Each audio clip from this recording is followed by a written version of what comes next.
Today I'd like to talk about my pallid roaches. As you can see, here's an adult.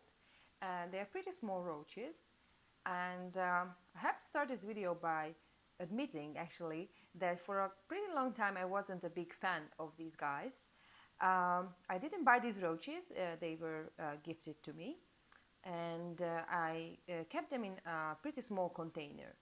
And every time I opened the lid, they just ran away, and it was just so annoying. I basically couldn't feed them without these guys just running away, and I always spent a lot of time trying to catch them. And of course I put some grease on the sides, but sometimes that even that didn't stop them. And after a while I realized that, oh my god, I'm being so stupid, because this kind of behavior, that running towards you and running upwards, is a flight response basically. So these roaches, they just tried to get away from me. They were afraid of me, of course, and tried running away. And as you can see, I provided them with this huge piece of rotten wood. Usually I keep these nice pieces of wood for my wood eating roaches, but it was such a nice porous piece of wood. You can see there are a lot of holes and tunnels in there that I think beetle larvae dug in this piece of wood, that I thought I might give it a try and give my pallid roaches something that they can use as a hiding place. Because when I provided them with barks and leaf litter, they weren't really, I don't know, I think they didn't feel comfortable enough, I guess. So it wasn't really any of those suitable as a hiding place for them. And as you can see, even now I picked up this piece of wood and I'm just turning it around. They really aren't running away. So their first response is trying to hide inside this piece of wood. And you might not be able to see, but I have hundreds and hundreds of roaches in this very piece of wood. So of course it's not a great way of keeping these guys if you try to raise them as feeders, because one thing to know about these roaches, that they can breed for you very well. They are great feeder animals, and I might not be able to show you, but the first instar nymphs are pretty small. I think like maybe a bit bigger than an ant.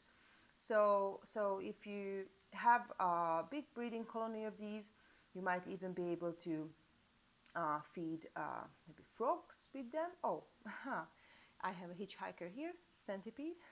Very interesting. I mean, it's not typically a good thing to have in your roach enclosure, because centipedes might eat the baby roaches. But that's okay, because I have hundreds of them here. So here you can see adults, both the males and the females are winged. The nymphs are uniformly brown. They are pretty quick animals. Oh, here's a small nymph. It's not a first instar, maybe second here. But what I also noticed, I have a piece of moss here. It's supposed to be a live moss, but since I don't provide any light for my roaches, they are just not doing well. But what I noticed is that the nymphs prefer this piece of moss basically to hide in. It's really hard to find them. About 2 weeks ago, I went to an expo and I tried to give away some of these roaches to trade for stick insects, and I had a really hard time getting the nymphs out. But yeah, that's where they typically like to hide. I have quite a thick layer of soil in here. It's just to hold the humidity a little better, because these guys don't hide in the soil at all. As I mentioned, they like these big porous pieces of wood as a hiding place. They like to hide in moss, and you can see small bits and pieces of leaf litter, because they also eat it and they might actually hide in it. And yeah, another interesting thing that I used to do, it's a piece of cuttlefish bone, and I used to provide this for all my roaches, and well, I noticed some species don't ever even touch this thing, but these guys actually seem to eat quite a lot of it, as you can see. So it was quite a bigger piece, and on the edges here you can see that they eat basically all of this, that's those missing pieces. So yeah, these guys are really easy to keep. They do well even at room temperatures.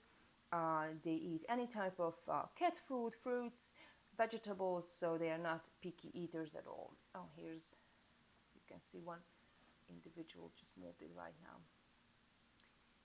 Yeah, so they are great feeder insects if you are not afraid that they will escape the enclosure of your reptile, because they are pretty good at climbing smooth surfaces, and the nymphs are pretty small.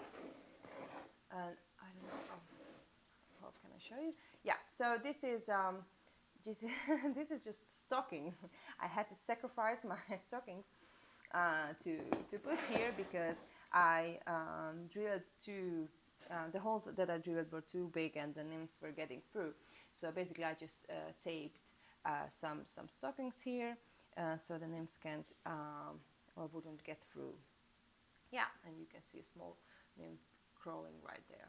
But as I already mentioned, if you provide a good hiding place, they just choose to hide instead of running away. So this species might not be as good looking as many other species, and they are certainly not for those people who prefer bigger roaches like myself. But in the past years, I just started appreciating these smaller roaches, because if you just take a closer look, you can see that they have pretty nice coloration, even though they are brown. You can see some black and brown variation on there. So they're quite a nice and fun species, especially if you keep other animals like reptiles that will eat these roaches, because this is again one of those species that can get out of hand if you just keep them and not trying to sell them or feed them to your animals. So I hope you enjoyed this video, and see you in the next one. Thank you so much.